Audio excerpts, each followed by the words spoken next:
Now, for business updates across the African continent, Rotus Oddiri joins us. Good morning, Rotus. Good morning, Ayo. Good morning, Rufai. Good morning, Doctor. Well, starting globally, though, Richard Branson's Virgin Galactic, which, of course, was... started off, what was it, 2004? He founded it. 2019 is when it was used a SPAC to get on the New York Stock Exchange. He's raised some funding concerns. He gave an interview to the Financial Times. Says we don't have the deepest pockets after COVID, and Virgin Galactic has got about $1 billion or nearly in cash.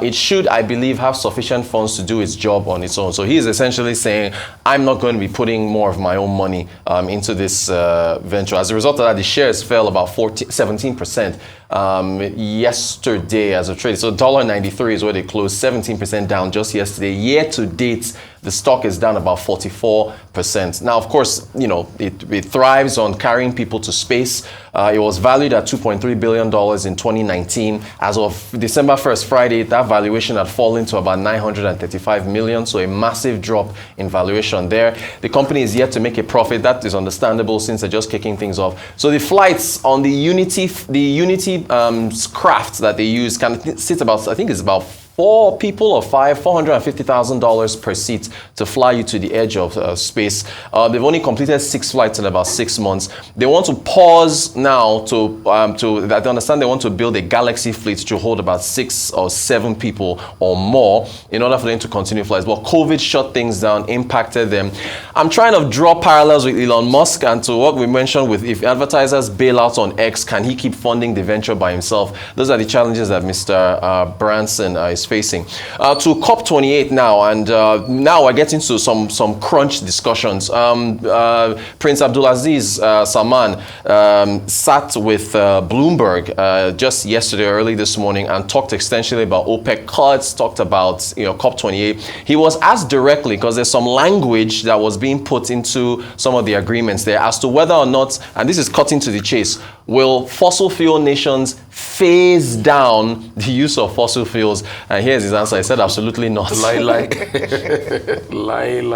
You mentioned this phase out, 500 miles from here in Dubai.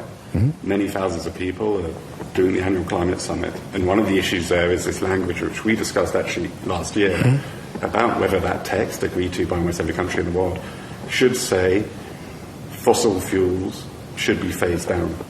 Are you happy to have that language in the text? Absolutely not. And I assure you, not a single person in that, well, I'm talking about government, do believe in that. Okay. But if they believe in it, I would like to put that challenge for all of those who believe, who comes out publicly by saying we have to do that.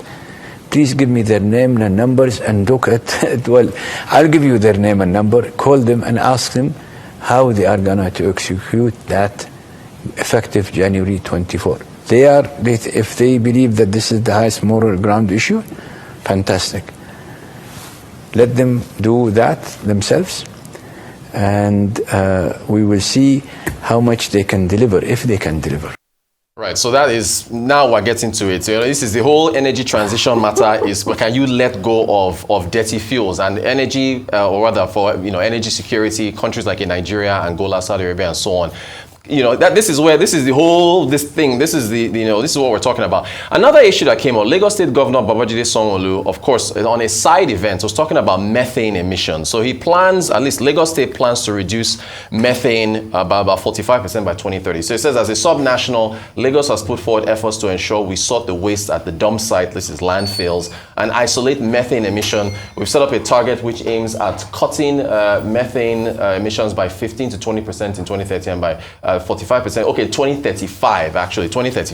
Now he continues saying that there's support that's needed from other nations, right? He says, however, we'll not be able to achieve global methane pledge if we don't get the support we require. If there's no honest conversation with real partners at the COP level, our present efforts might take time to get the desired result. So the issue here is a growing population in Lagos. You think about landfills and the amount of polluting items on the side, the bacteria that's involved in breaking them down, and those methane emissions that go up into into the atmosphere. And with Lagos expanding population and more people coming into the state, and the waste management that we've been discussing here, whether or not this is actually possible, because there's a lot of competing factors here that are going against the ambitions to be able to reduce methane, and that's of course the increase in the use of waste and the landfills, burning, and so on and so forth. Here's what the United Nations Environmental Program is talking about. They are focused on agriculture. So they've said agriculture is the predominant source of methane emissions. Livestock emissions accounting to about 32% of human-caused methane, and then also paddy rice cultivation. Basically, with flooding of farmland,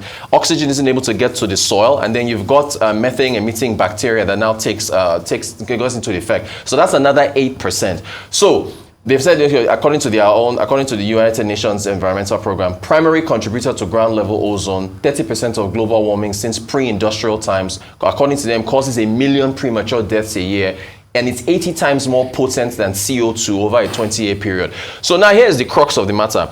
Lagos State wants to produce more rice. We've got paddy rice structures around here because there's food insecurity in Nigeria. You want to produce more rice. Your competing interests are, how do you reduce methane by trying to produce more rice? And then also we've got issues with agriculture, livestock GDP. It's barely under 1%, right? Crop production is your major vehicle for agricultural GDP in Nigeria. So how do you do that while trying to reduce your methane emissions here? These are the conversations that we should be having at COP28, as opposed to jamborees and spending. Now, speaking of jamborees, I want to throw this to you. The Inspector General of Police is in Dubai, right? And there was a tweet put out by the police force saying that, there it is. So it says, IGP arrives at COP28, rolls out Nigeria Police Green Initiatives. And I would like for the four of us, if we can, to brainstorm here, because I'm wondering what the green initiatives in the mandate of the police when it comes to maintaining law and order and reducing crime, what could those possible green initiatives be, right? I'm trying. The only thing I can think of, you can see those vehicles in the background there, the Toyota Hilux and that larger truck. Would the police call Innocent or Nord and say, make electric vehicles for us so that when we're patrolling the cities and states of Nigeria, that we're reducing our carbon emissions? What could those green initiatives of Nigeria's police be? I am at a loss. Then to Kaduna State. You guys had some great conversations on the unfortunate events that took place there with the bombings and the errors and the loss of life. So Nasir El-Rufai, Mr. Ifeni brought this up yesterday. I think it was the cover of Business Day, where he's going to be floating a venture capital fund. So later in the day, he now confirmed it and linked to that Business Day article saying, Monday announcement, I can confirm our VC, that's venture capital PE firm, that's private equity firm, Afri Venture Capital Company. He mentions a number of other people that will be within there. He's happy to be part-time chair. In essence, at the bottom, please pray for our success and the Nigerian and the near-term future African innovators and entrepreneurs we hope to finance, talking about being a Dangote group of the future. So some questions now, right, as far as the fund. Will his PEP status impact fund attraction? Because he's looking at raising $100 million, right? So PEP, of course, is your politically exposed person.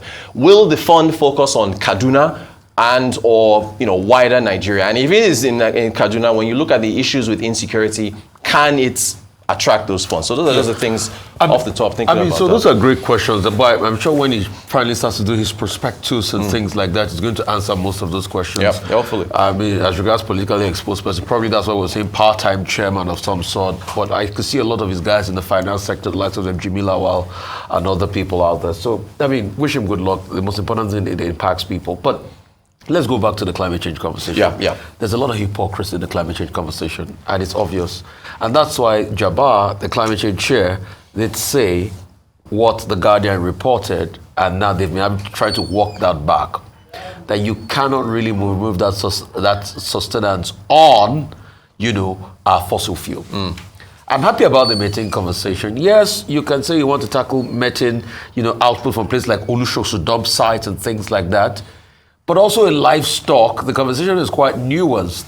I mean, anyway, science has started to evolve. Like, take for instance in cattle that really churn out a lot of methane in their morning and all of that. Second. I actually missed this, Rufai. Yeah. Yes, this is in fact this is primarily what you're saying. Sorry, let me just quickly this. This is from James Lomax, who's the United like Nations. some diet in them, He says the world needs to rethink our approach to agriculture cultivation and livestock production. That includes, now this is the question, leveraging new technology, shifting towards plant-rich diets, and embracing alternative sources of protein. No, so go ahead. I mean, can we do that?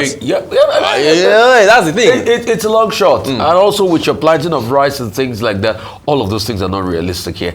I think I would like the police force. I don't know why the police IG is there, but you should please release the police green blueprint. Let us see. He did explain it. On Monday, he gave a few explanations around the core objective. He had talked about the fact that, first of all, was promote a lifestyle change among policemen. So, and then also solar-powered police barracks. So he has to go to Dubai to do that. That's why he has to go to Dubai. He wants to learn how to do it. Is that why he has to go to solar panels? Really? Sorry, it's a jamboree. Yeah, really? It's a jamboree. Really? Really? Dr. Abbas, that's why he has to go to Dubai. We have an Inspector General of Police who is an educated person who can give a lecture on any subject. And he was speaking at a forum called Saving People in the Environment. And he said the police will now begin to use gas-powered vehicles, that the police will plant trees, that the Nigerian police will join the campaign for an eco-friendly, renewable energy initiative. Now, that's just intellectual talk. When I saw that, I said, the mandate of the police is to protect life and property. Bless you, sir. Bless you. The same Inspector General of Police, when he appeared before the National Assembly, said that the Nigerian police is underfunded, under-equipped, and that, under police. Right. They don't even have enough personnel. So is it out of this 300,000 plus that this Nigerian police will deploy his men to go and be planting trees? So my take on that is that, look, the Nigerian police should just focus on its core mandate. As for the conversation at COP28, look, the final agreement is on the basis of consensus. The major argument is the difference between people who say the phrase face down should be used. Some who say face out. Al-Jabbar, when he was, that's Sheikh Al-Jabbar, the COP28 president, who is also from UAE, when he was speaking at a forum with Mary Robinson and others, he said, in fact, there is no science, there is no scientific proof that there is a connection between greenhouse gas emission and fossil fuels. And that if you say you are going to phase out fossil fuels, that would not result in sustainable development.